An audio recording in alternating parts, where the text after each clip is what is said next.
umunsi warakeye ariko sinjye wabonye ucya. Mvuze ko nasinziriye rwose naba mbeshye. Nari naraye ijoro ryose nkaniye ibitekerezo byambanye amagana.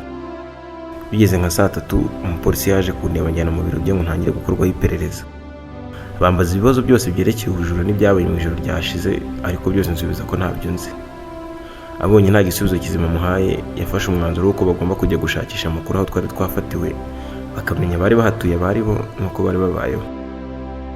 Bigeze nka saa 5 yongeye kumpamagara ngo ningaruka mu biro. Mpageze bambaza amakuru y'utwa Bertin, nuko nageze mu mujyi byose ndabibabwira. Bambwira ko babonye amakuru aho Bertin yaratuye, avuga ko ngewe ndengana, gusa bangira inama bambwira ko ngomba kujya nitonda mu gihe umuntu ambwiye ko agiye kundangira akazi simpubuke, kubera ko muri iyi minsi abantu bashuka ko bagiye kubona akazi, nyamara wenda bakaba bagiye kujyana mu bikorwa bitemewe n'amategeko, cyangwa bamwe muri bo bakaburirwa irengero. Arambwira ati ibintu nk'ibyo ujye ubitekerezaho kabiri. Bampaye ibyangombwa byanjye ubundi barandekura ndataha.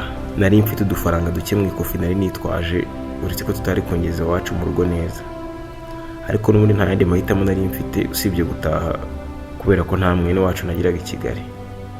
Ubwo nafashe umwanzuro wo kujya muri Nyabugogo gutega.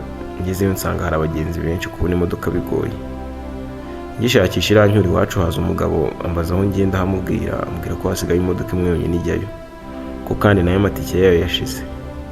Ambwira ko icyakora muhaye make yayimpa ngataha. Nta kundi nari kubigenza usibye kumuha iyo nsabaga ari nayo yonyine nari nsigaranye. Narayamuhaye anyereka imodoka njyamo, ariko bagiye gukata tike basanga iyanjye ari incurano. Bansohora mu modoka nabi ngo ndi umutekamitwe ushaka kugenda mu manyanga.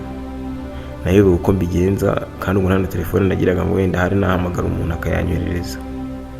Bw'amahirwe naje kwibuka ko mu ikofi harimo agapapuro kanditseho nimero z'umucuti wanjye narasize iwacu. Yateye telefone ndamuhamagara mubwira ibyambayeho, ntambira umwana mwiza anyoherereza tike, ubwo mbona gutaha. Naratashye ngira mu gace k'iwacu nishimye numva umutima uri hamwe, nyamara ntazi ko ari ubuzima bwanjye bugiye kwinjira mu makuba arenze ayo mbere nari nabonye. Mu gace k'iwacu abantu bose nanyuragaho narabasuhuzaga bakanyihorera. Nagira n'umvugisha kandeba nabi ntagire ijambo nambambwira. Ngeze mu rugo nsuhuza mama na data bari bicaye hanze nabo banga kumvugisha. Njye nyuma y'urugo kureba murumuna wanjye wari urimo gutemera nk'umutumba, mubaza impamvu y'ibyo byose ndi kubona. Yambwiye ko abantu bose banyenze kubera ko Bertin yaje yihuta avuye i Kigali, akabwira abantu bose bo mu gace k'iwacu ko nageze i Kigali nkamutenguha, nishora mu bikorwa by'ubujura kandi yari yanjyanye agiye kunshakira akazi. None ubwo ngo polisi ikaba yari yamfashe rero. Nkibyumva numvishe ko Bertin ari umubeshyi ruharwa, ariko nibaza inyungu yari afite kugira ngo aze kumbeshyira ibinyoma nk'ibyo biranyobera. Nasubiye mu rugo aho ababyeyi banjye bari bicaye ngo ndibe ko byibura nabasobanurira uko byose byagenze, ariko banshecekesha ntaravuga ijambo na rimwe.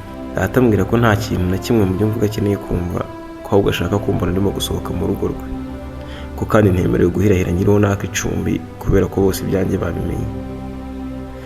Nkumva ayo magambo mbwiwe n'ababyeyi banjye byariye nabuze icyo mvuga, ahubwo ndagenda nk'uko bari babinsabye. Gusa nibaza gahunda gana mu gihe n'ababyeyi banjye ubwabo bambwiye ko batanshaka. Numvishe sinyanze ko mpindutse imfubyi mfite ababyeyi. Birababaza abavandimwe, burya ikintu cya mbere ni umuryango. Byagera ku babyeyi bawe noneho bikaba akarusho. Hafi aho hari hatuye masenge wankundaga, niwe nagiye kwaka icumbi, ariko nkigera mu marembo yiwe aba yambonye mvugiriza induru ngo dore cya gisambo kivuye i Kigali. Abisenyereza banjye baranyirukankana mbona mbacika hamana. Nuko ubuzima buteye abantu mwari mubanye neza mu kanya nk'ako guhumbya baraguhinduka. Ubwo nahise mbona ko nta mikino ihari, ko zahinduye imirishyo, niko kururungutana ntazi iyo ngana. Ndagenda ngera kuri kaburimbo bunyiriyeho nshaka aho njyama mu gihuru ngo ndebe ko bwacya.